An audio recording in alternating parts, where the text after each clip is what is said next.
Well, the Bundesliga is back, and that means that Jeff Blair and Peter Galindo are back talking soccer. And I think, Jeff, everyone's happy to see this. What do you make of the fact that, the best soccer in the world, or certainly some of the best soccer in the world, will finally be played this weekend? Yeah, I don't know what to expect, to be honest. I mean, I'm obviously happy that sports is back, and I'm particularly happy that I'm going to have soccer to watch again on Saturday. I've been missing it. But, I think more than anything else, it's going to give us a little hint, I think, about what the new norm will look like. We're led to believe that coaches will be wearing masks, players who are on or in the dugout will be wearing masks. Coaches, if they want to yell at players, can remove their mask, providing the players 1.5 meters away. There will be no handshakes. There are going to be staggered entrances onto the field.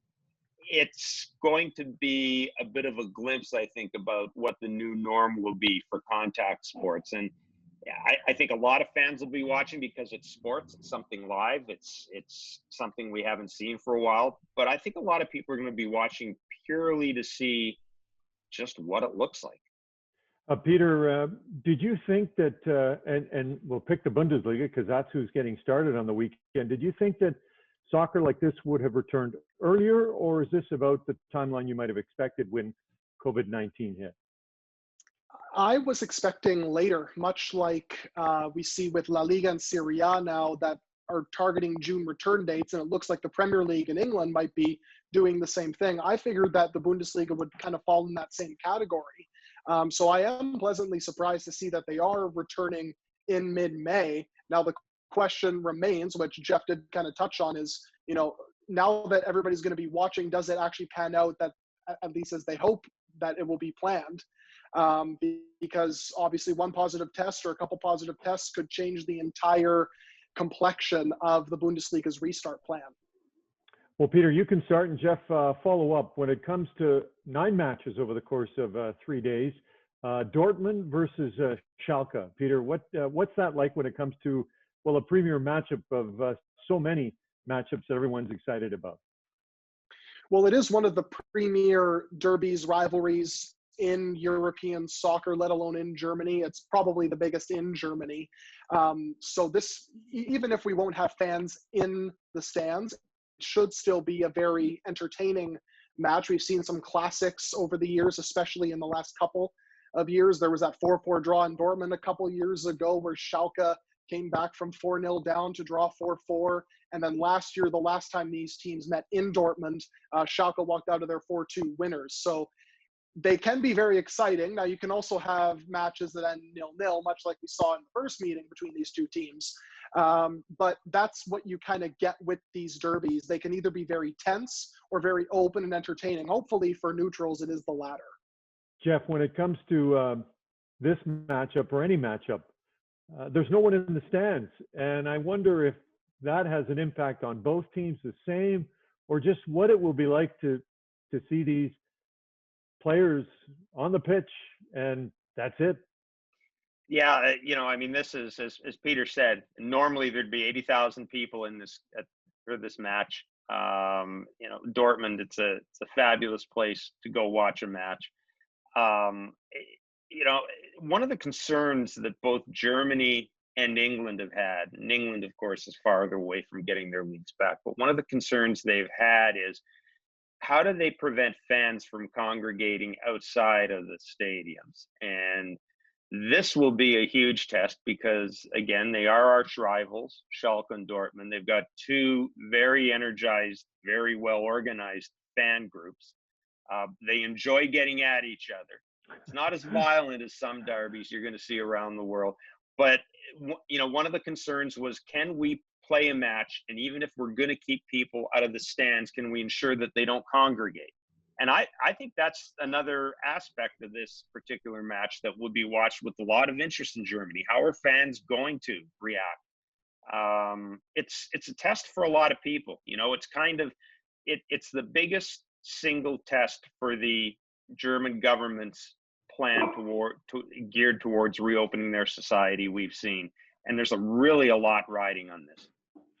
Jeff, you can start, and Peter, you can follow up. Is there any stopping Bayern Munich, who currently are at the top of the table, from winning a historic 8 straight Bundesliga title? I mean, look, I think they'll come out of this healthier, maybe than a lot of other clubs went into the pandemic. They will have Robert Lewandowski back. He's their big scorer. He's kind of their talisman. He had a fractured tibia. He has been able to heal as a result of the pandemic, so he should be healthy. They've got a run of matches where I think they play 3 in 4 weeks, where they face the second, third, and fourth place teams. That'll tell you a lot. But, you know, look, they're so good. They've won 7 in a row. As I said, they're getting healthier. I would be really surprised if they stumble here. You know, I guess anything can happen because it's, you know, we're in a new world here, a new norm. But I still think that even in a new norm, as much as it pains me to say it as a Dortmund fan, in a new norm, I think Bayern Munich is still same old Bayern. Yeah, I tend to agree with Jeff, but it's probably going to come down to that meeting against Dortmund on the 26th of May. Mm-hmm. If Dortmund can win that, then you have suddenly Leipzig, Dortmund, and Bayern all separated by 2 points, provided Leipzig get the job done and are able to win their game at the same time. But if Dortmund fails to win, even if they pick up a draw, I feel like that could be advantage for Bayern Munich, and they are red hot, as Jeff mentioned. They've won 12 of 15 games under Hansi Flick. The only interesting part is the matches that they have failed to win under Flick have been those marquee games against Borussia Mönchengladbach, Bayer Leverkusen, and then recently the 0-0 draw with Leipzig back in February. But of course, the last time Dortmund and Bayern met, it was a very lopsided victory for Bayern Munich. Yeah, you didn't have to mention that, but thanks. Well, here's something I think you guys will both agree on. Alfonso Davies and the way he's come of age. Peter, you first, Jeff, you second. He's only 19, but it seems like there is so much more to be seen from a young man who's finding his spot on one of the top clubs in all of the world. Yeah, absolutely. And when you consider that he only has basically 30 games or less of experience with Bayern at left back, and then you couple the fact that he's new to Europe and he's 19 years old, it really is remarkable the rise we have seen from Davies.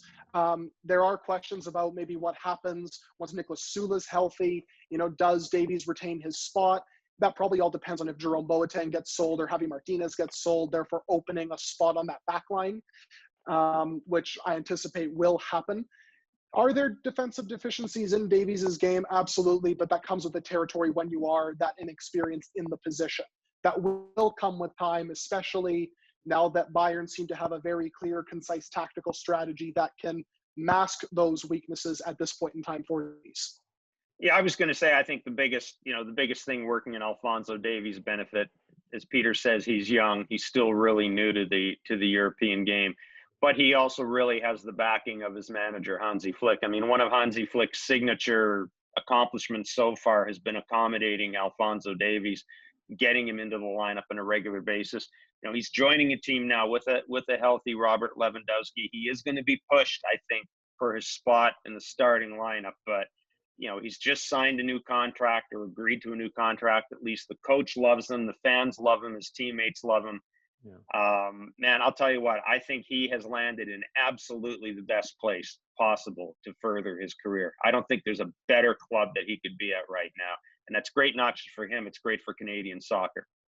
Yeah, certainly all of Canada will be watching, all of the world, but certainly there's a special place in our hearts for Alfonso Davies, who now calls Edmonton home, but his soccer home is Bayern Munich. I want to finish with a quote from Markus Söder, the minister-president of Bavaria, saying, "A weekend with football is far more bearable than one without it." Jeff, Peter, I think we all agree that'll be the case this weekend. Appreciate the insight. Enjoy the matches.